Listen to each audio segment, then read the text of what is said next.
Sisa Muda Ali. Afifi dan rakan-rakan mendengar ceramah semasa penjumpaan mingguan Kelab Lestari Alam di sekolah. Selamat sejahtera, murid-murid.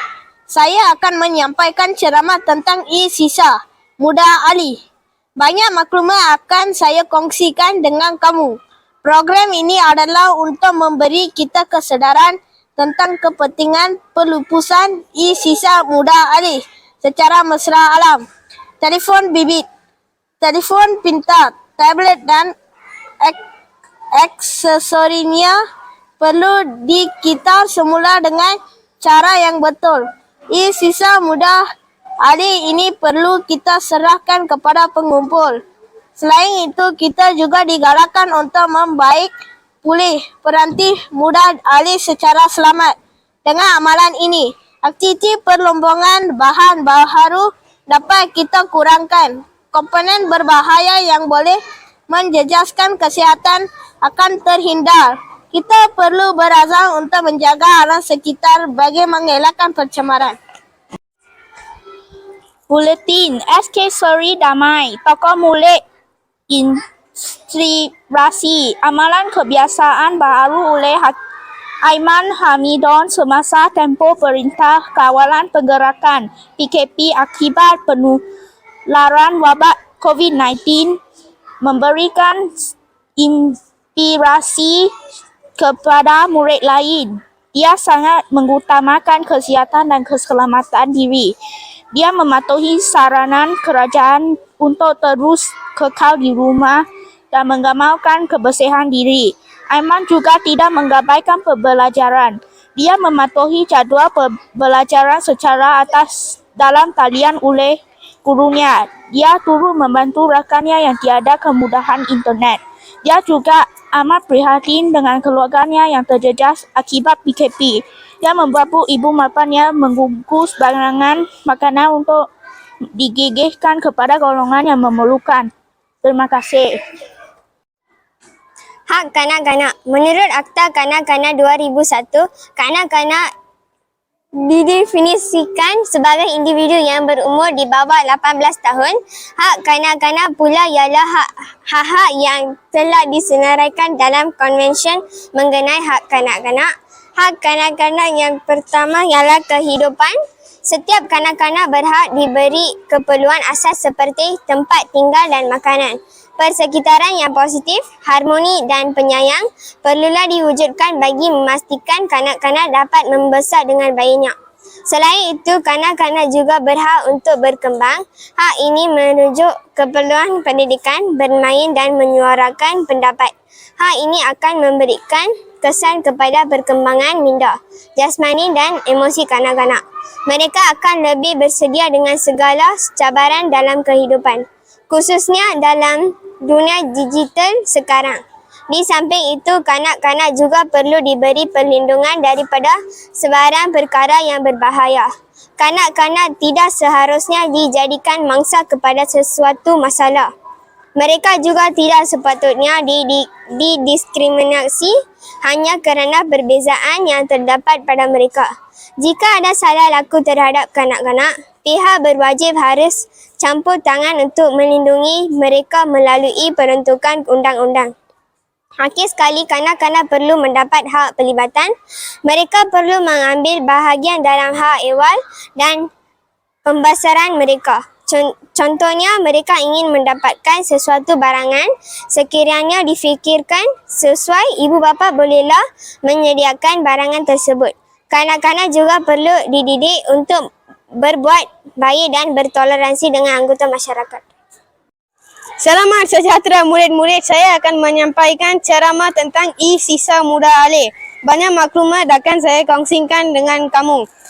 Program ini adalah untuk memberi kita kesedaran tentang kepentingan pelupusan Sisa Muda Ali secara mesra alam. Telefon bimbit, telefon pintar, tablet dan aksesorinya perlu dikitar semula dengan cara yang betul.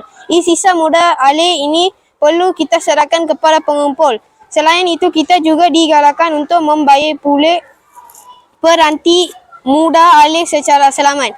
Dengan amalan ini, aktiviti perlombongan bahan baru dapat kita kurangkan. komponen berbahaya yang boleh menjejaskan kesihatan akan terhindar. Kita perlu berazam dan untuk menjaga alam sekitar bagi mengelakkan pencemaran. Ethan menyampaikan syarahan sains sempena Minggu Sains, Teknologi dan Inovasi sekolahnya. Indah berbalam awanan petang. Burung merbah di perdu arah. Pemanis kalam semangat datang. Salam sembah pembuka bicara. Tampilnya saya dalam arena syarahan ini untuk membicarakan tajuk Gerhana Matahari Cincin di Malaysia. Warga SK Seri Makmur yang saya hormati. Gerhana matahari cincin berlaku apabila kedudukan bulan di antara bumi dengan matahari berada pada posisi jauh dari bumi.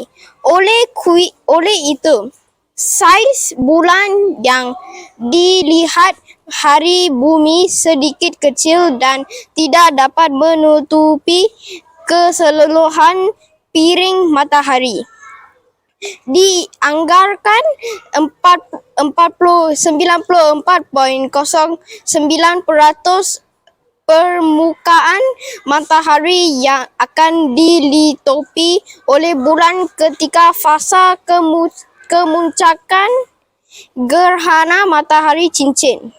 Sesungguhnya fenomena alam ini telah dapat kita saksikan di Malaysia.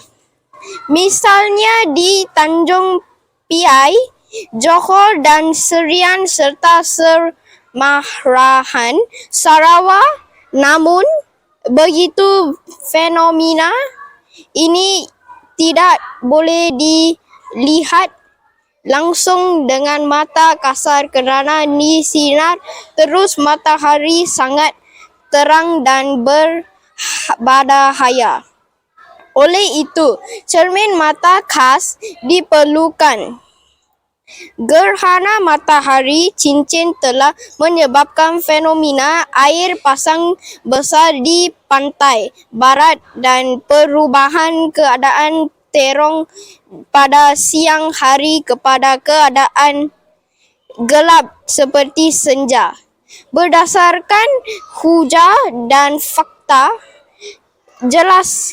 jelaslah ilmu astronomi perlu kita pelajari agar kita lebih memahami kejadian alam ini. Saya akhiri syarahan ini dengan dua rangkap pantun. Burung kenari di batas kali, cantik tak kalah dipandang mata. Gerhana matahari muncul kembali. Peredaran kecerawala di dalam semesta. Bawa Dian mencari tukur. Nampak rusa tegak berdadah. Hayati kejadian dengan bersyukur. Ilmu angsa mantapkan di dada. Sumber Planetarium Negara.